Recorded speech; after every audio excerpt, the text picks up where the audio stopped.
Good morning.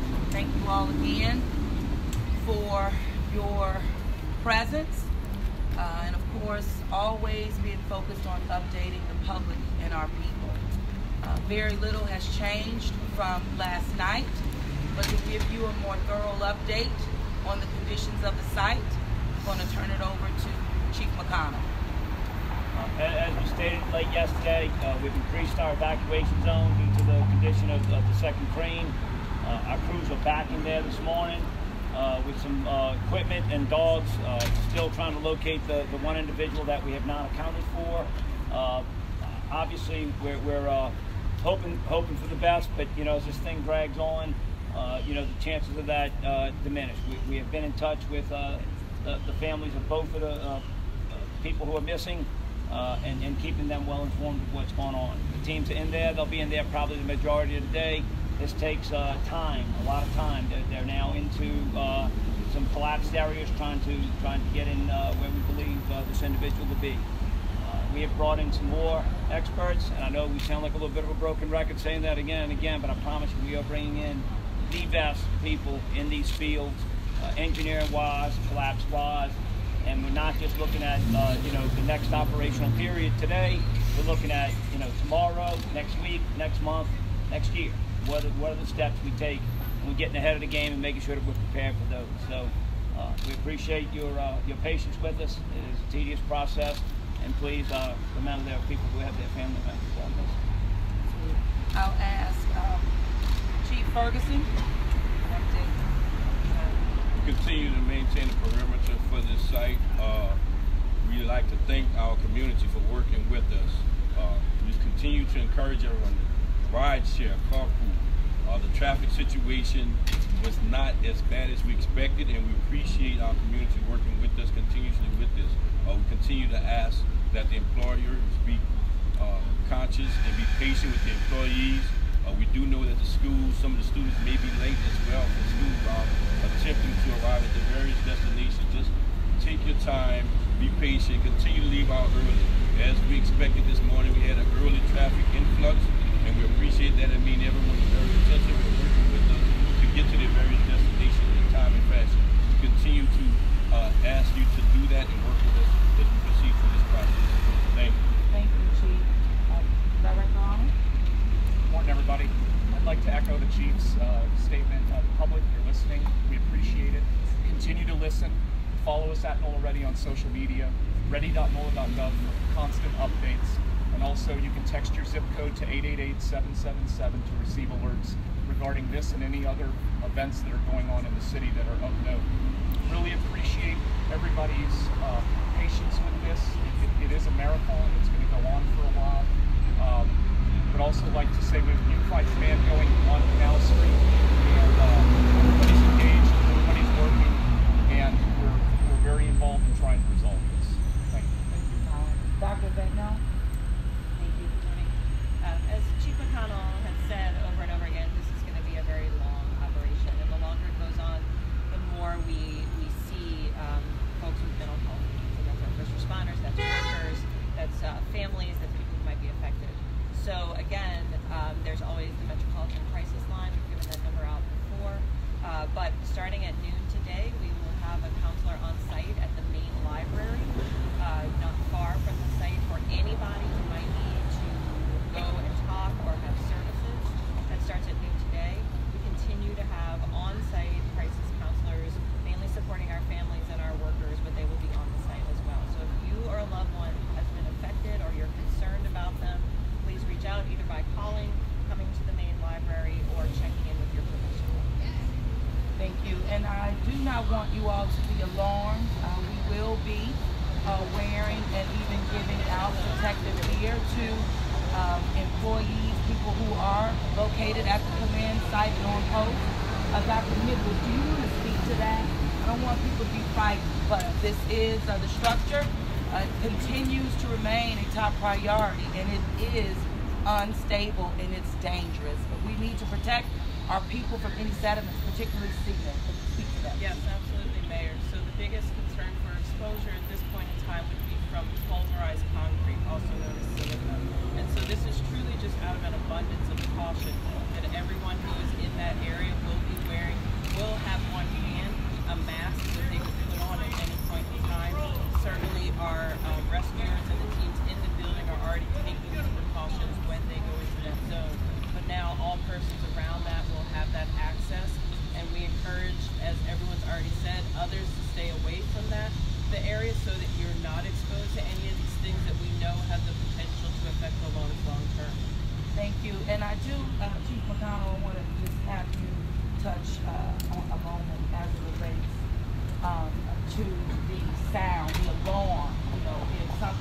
should happen, that you all be abreast of what those sounds will sound like. Obviously, if you have, we keep talking about how precarious this building is to come down. And we need to make sure that everyone who's in that collapse zone or anywhere around is aware of that as quickly as possible. We have a standing SOP, our standard operating procedure, to get people out of the other type of incidents that we respond to. So you will hear 3 air horns twice in a row, and then a pause, and then they'll do it again until everyone's cleared from the building. You'll also may hear, if you're standing next to someone with a radio, they'll be saying evacuate, evacuate, evacuate, evacuate, evacuate, evacuate, simultaneously with the horns. The goal is to get people notified as quick as possible. As we said before, we have instrumentation being monitored on the towers and on the building for any kind of movement. We have not had any movement since Saturday, but obviously when you have people operating in that area doing this rescue work, we want to make sure that if anything were to happen, people can get out as quickly and safely as possible. So if you hear that go off, we want to make sure that people are aware. We're not looking to startle anyone, but that's what that is. And sometimes, you know, just something may happen where they do it out of an abundance of caution, and want everyone to be aware of that if they hear it. Thank you, Chief. Any questions, LaTanya? All right. USA Today. Has there been any update on the search for the missing persons? No, the only update is what I touched on, that we believe we've got a little bit more pinpointed to a particular area that's collapsed up on the upper decks that you can see, and so that's where we're concentrating all of our efforts at this time. Have you got any remote vehicles into that area, or has it just been? Yes, we have cameras and we have listening devices. There are quite a few voids in there, which on one hand gives us hope, on the other hand, you know, it is what it is. They need to methodically go about safely searching these voids, and that's what we're doing now. Is there any way? Is there any idea of like dropping supplies in there? I mean, if it's going on multiple days. If we can locate where the person is, if we know when to drop the supplies, we'll be working to get him out. So, you know, it's not, and I don't mean to, you know, make light of it. If we knew where to drop supplies, our goal would be getting out of there. So, but they obviously, if it was something that would be longer term, and we knew where someone was, we would be putting whatever we needed to help that person survive the building. As far as the building, has there been any, I guess, answers as to what possibly has caused this? Not at this time, but you know, as we said, from day one, you know, in any of these things, the minute you arrive, your investigation starts, and so we're gathering information, and we'll continue to do that.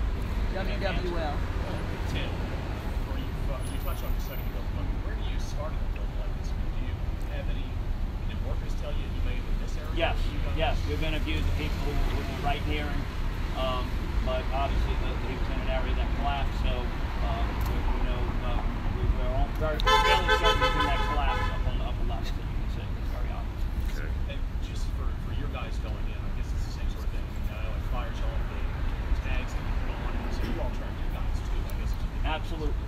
Just like now we're tracking everyone who goes into the collapse zone from the minute we enter that building, we know through a tagging system, and I know you're familiar.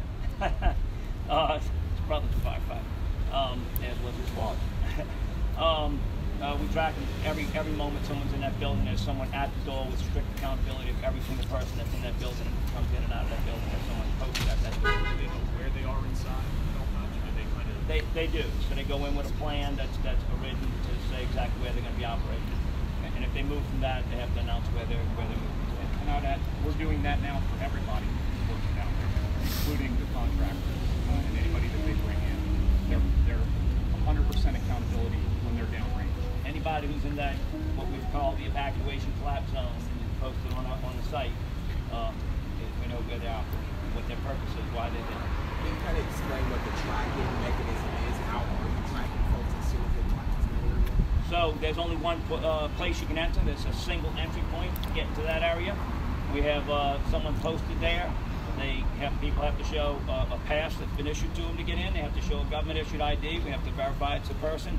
Then we announce it over the radio, and in partnership with our other emergency responders at Orleans Parish Communications District, the 911 Center, that's then put into a program where we track every single person and the time they've recorded going in by name, an entity that they're working for and what their purpose is. And then when they come out, we track that they're out. Have you been able to make way to the top 8 floors that you're trying to get to this year? We have. We have been on every single floor.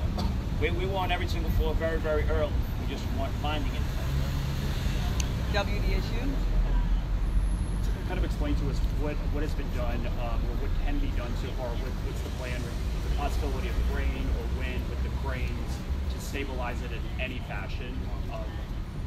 What we've done to this point is we've brought in the best experts in the country, and there's no exaggeration there. I promise you, the people that we have here have taken on the biggest job you've seen in this country, from Oklahoma City to 9/11. And it seems like you almost can't have enough, but making sure that those people, the people who built this crane, brought them in from Europe, the people who constructed the crane, they're all here, and you know, it's a room full of engineers, and they're going through the process of what we can do to do it safely. We have not come to a conclusion. That includes, once again, this operation that's going on today, and then what operations will go on as we move through this process. We had some disabled viewers reach out to us saying they can't get to their cars, so that there's an area where they can't get to their cars, and is there anything, some of them saying that they can't get to their doctor's appointments? They need to call 311 if it's possible for us to tow their car out or whatever, but we think we've pretty much covered most of that. But if they get their information to 311, we'll vet it. Quite frankly, there are some vehicles that we just will not be able to get out. And there's been some workers that have said there may have been an issue with the, before the collapse happened, with one of the cranes. They have had That'll all come out in the investigation. It's really premature for us to comment on that. WWL? Is there a concern with the particles that could have an impact on the lungs for the general public? No, what we're talking about is if the building were to collapse. I mean, if you see the videos of when this happened, and if you think, obviously this is minute compared to what happened at 9/11, if you watch the videos of what happened here and what happened there, that's what the mask is being carried for. You have some kind of collapse and it puts a lot of dust in the air. We want to make sure that people aren't searching for a mask. Gotcha. Box 8. You talked yesterday about the pool that was drained. What's the update, or is there anything The pool wasn't new? full. We were, with rain coming in, we wanted to make sure it didn't fill up. So the firefighters, I think we had commented last night in the thing, the firefighters went in and finished that piping to get the water drained off the building. Once again, we're trying to keep as much weight off the building as possible. There's some we can't prevent. You know, last night's rain put some extra weight on the building, which gives us a little bit of concern, but we made sure the pool would not be one of those concerns. So the drain is now in place, connected to the pool, so it will not hold water should it rain. Okay, and there's only one pool, right? Yes, ma'am. The advocate? Mayor, I noticed that I didn't see family members sitting in those chairs where they have been in the past few days. Are they somewhere else right now, or Okay, you're talking about they're not there right now? Yeah. Okay, well, no, they're not. They have a son. The parents have a son that has flown in from Atlanta, and we have been working to make sure that they're connected with their son as he comes to the site. They are expected, absolutely, to be in that location. I'm told, the councilwoman says, around 11 a.m. And we will make accommodations for them as we have, and continue to provide them the support that's needed.